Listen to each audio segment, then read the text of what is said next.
Hi viewers, welcome to our channel. ప్రస్తుతం మనతో పాటు జయదేవ్ గారు సీనియర్ జర్నలిస్ట్ ఉన్నారు. వారితో ఒకసారి మాట్లాడదాం. సార్ నమస్కారం. సార్ నమస్తే సార్, విజయసాయి రెడ్డి గారు అండ్ దేవాదాయ శాఖ అసిస్టెంట్ కమిషనర్ శాంతి గారు వీళ్ళిద్దరు పైన ఆరోపణలు మనం రావడం చూసాం సార్. అయితే ఇప్పుడు దేవాదాయ శాఖ వాళ్ళు నోటీసులు పంపించారు శాంతి గారికి. మీ భర్త ఎవరో చెప్పాలి, ఎందుకంటే మీరు ఉద్యోగంలో జాయిన్ అయినప్పుడు మదర్ మోహన్ అని చెప్పేసి మెన్షన్ చేశారు. మళ్ళీ మీరు ప్రెస్ మీట్ లో ఇంకొకరి పేరు చెప్తున్నారు. అసలు ఎవరు మీ భర్త, మీరు చెప్తే మేము నోట్ చేసుకుంటాం అన్నట్టుగా వాళ్ళు నోటీసులు అయితే పంపించడం జరిగింది.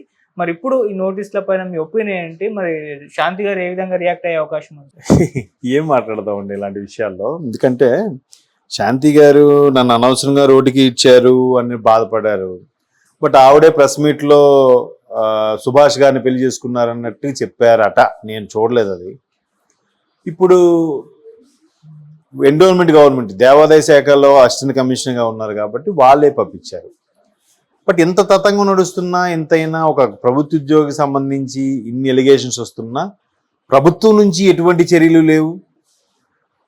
శాఖాపరమైన చర్యలు ఇప్పుడు స్టార్ట్ అయ్యాయి. మీరు అన్నట్టు నోటీసులు ఇచ్చారు.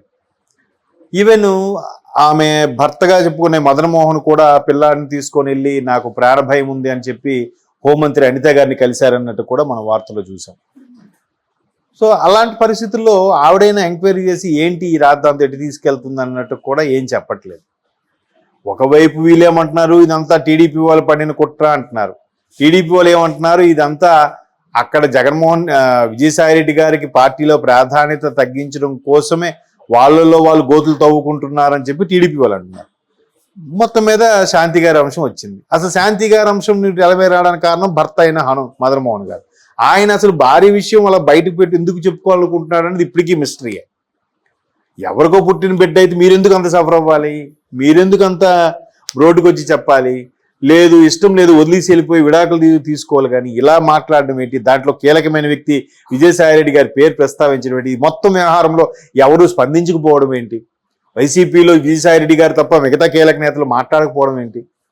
ఈవిడికి అడిగితే నేను ఒక షెడ్యూల్ తెగకు సంబంధించిన అమ్మాయిని కాబట్టి నా మీద అభాండాలు వేస్తారు ఈవిడ చెప్పడం ఏంటి? అంటే అంతవరకు కమ్యూనిటీ గుర్తు రాలేదా? అంటే అలాంటి విషయాలు వచ్చారు, కమ్యూనిటీని మతాన్ని యాడ్ చేసేస్తారు.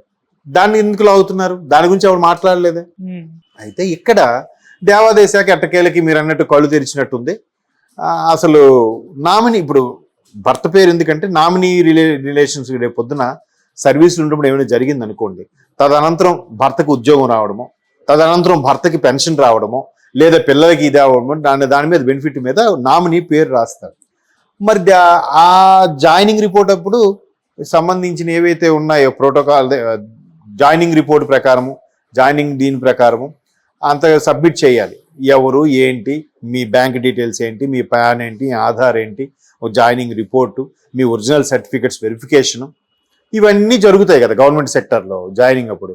సో అప్పుడు నామినీ ఎవరు ఇచ్చినా భర్త మదన్ మోహన్ ఇచ్చారు. మొన్న ఆవిడ ప్రెస్ మీట్లో సుభాష్ అని ఎవరు పేరు చెప్పారంట. ఎంతవరకు కరెక్టు? ఒకవేళ సుభాష్ని పెళ్లి చేసుకొని మదన్ను విడిచిపెట్టేస్తే అక్కడ నామినీ నేమ్ రీప్లేస్ కోసం అప్లికేషన్ పెట్టుకోవాలి. అలా పెట్టుకోకపోయి ఉండొచ్చు ఈవిడ, అందుకు వాళ్ళు క్వశ్చన్ చేశారు. అంతే కదా. ఇప్పుడు ఇన్సూరెన్స్ సెక్టార్లో కూడా అలాగే ఉంటుంది కదండి. నామినీ ఎవరు, పెళ్ళైన వాడైతే భార్య, తల్లె, లేదంటే ఎవరు లేదంటే సందర్భంలో అక్కచెల్లెలకో అన్నదమ్ముడికో వాళ్ళ పేరు పెడతారు. తల్లి, తండ్రి, నెక్స్ట్ ఆప్షన్ భార్య, లేదా పిల్లల మైనర్ అయితే మళ్ళీ దానికి గార్డియన్గా ఎవరిని పెడతారు. ఇట్లా రకరకాలుగా ఉంటాయి గవర్నమెంట్ సెక్టర్ ప్రతి రూల్కి కూడా.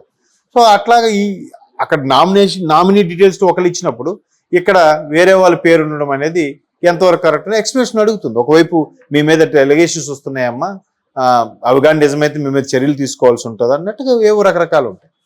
సో ఈ మొత్తం వ్యవహారము అసలు విజయసాయి రెడ్డి గారు ఏంటి, ఆ సుభాష్ ఎవరు, అదేవిడ లాయర్ అంట, ఆయన ఎవరు, మధ్యలో XYZ అనే పేర్లు చెప్పారు.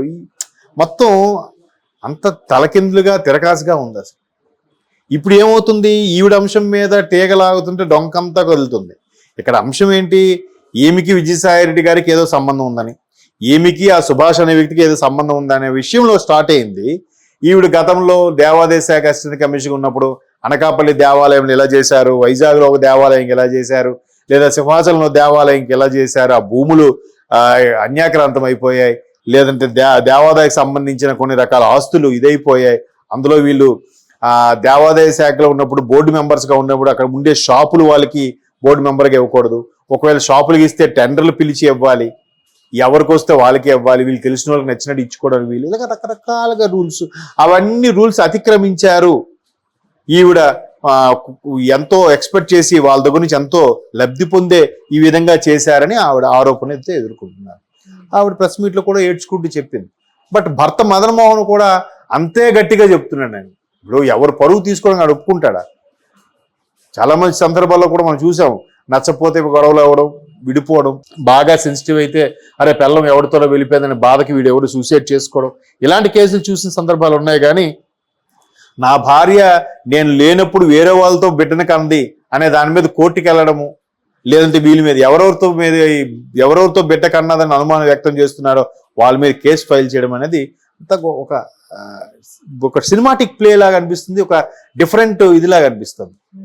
విజయసాయి రెడ్డి గారు కూడా ఇప్పుడు ఆయన చాలా ఏజు, నాకు బిడ్డతో సమానం, నన్ను కలవడానికి వచ్చింది, ఆశీర్దించి పంపించాను, ఆమెకి నాకు సంబంధం లేదు అని అంటాడు ఆయన. పోనీ మిగతా వైసీపీ వాళ్ళు ఎవరు మాట్లాడతారంటే అది మాట్లాడలేదు. ఎక్కడో వినుకొండలో ఒకటి చెయ్యి నరికేశారంటేనే వాడి గురించి మా పార్టీ కార్యకర్త మీ టీడీపీ వాళ్ళు అది ఇది అని స్టేట్మెంట్ ఇచ్చారే. మరి జగన్మోహన్ రెడ్డి గారి పార్టీలో నెంబర్ 2 స్థాయిలో ఉన్న విజయసాయి రెడ్డి గారి గురించి ఎందుకు ఎవరు మాట్లాడలేదు, ఎవరు ఎందుకు కొమ్ము కాయట్లేదు? కారణం ఏంటి?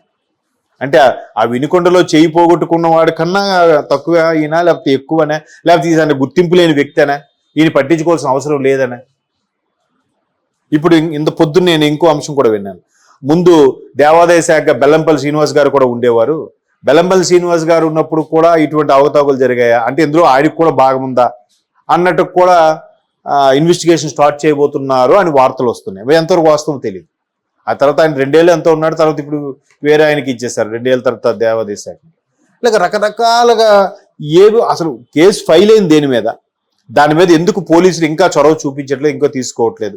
మేబీ సివిల్ కేసు అనే, లేదంటే ఒక ఫ్యామిలీకి సంబంధించిన ఇష్యూ అని చెప్పి జాగ్రత్తగా, ఆవిడ కూడా గవర్నమెంట్ ఎంప్లాయ్ కాబట్టి జాగ్రత్తగా వెళ్తున్నారా, లేదా గవర్నమెంట్ ఎంప్లాయ్ ఫ్యామిలీ ఇష్యూ ఒకటి, తర్వాత విజయసాయి రెడ్డి లాంటి వ్యక్తులు ఇన్వాల్వ్ అయ్యారనే ఉద్దేశంతో ఆచితూచి అడుగులు వేస్తున్నారా అనేది అసలు అంతుపట్టని ప్రశ్న అనమాట. సో ఇప్పుడు ఆవిడ నా భర్త సుభాష్ అని చెప్పడం, దానికి ఒక క్లారిటీ ఇవ్వాలి, మళ్ళీ ఒక ఫామ్ నింపి నామినీ ఆయన అని చెప్పాలి. మరి అలా చెప్పకుండా మదన్ మోహన్తోనే పెళ్లి చేసుకున్న, ఆయనతోనే ఉన్న పిల్లల కన్నా అని చెప్పిన ఆవిడ మళ్ళీ ఇలా ప్రెస్ మీట్లో చెప్పారనేది మాత్రం ఎవరు హర్షించరు. అండ్ మోర్ ఓవర్ గవర్నమెంట్ కూడా ఆ శాఖ కూడా శాఖాపరమైన చర్యలు కావచ్చు, లేదా వాళ్ళకు వచ్చిన సమాచారం బట్టి వాళ్ళు ప్లాన్ ఆఫ్ యాక్షన్ ఉంటుంది. ముందు ఎంక్వైరీ అయితే చేయాలిగా, ఏంటమ్మా ఏం జరిగింది ఏంటి. సో మరి ఇవిడ ఏం ఎక్స్ప్లెనేషన్ ఇస్తుందో చూడాలి. ఇచ్చినా కూడా వాళ్ళు బయటికి లీక్ చేస్తారని దేవాదాయ శాఖ వాళ్ళు చెప్పకపోవచ్చు.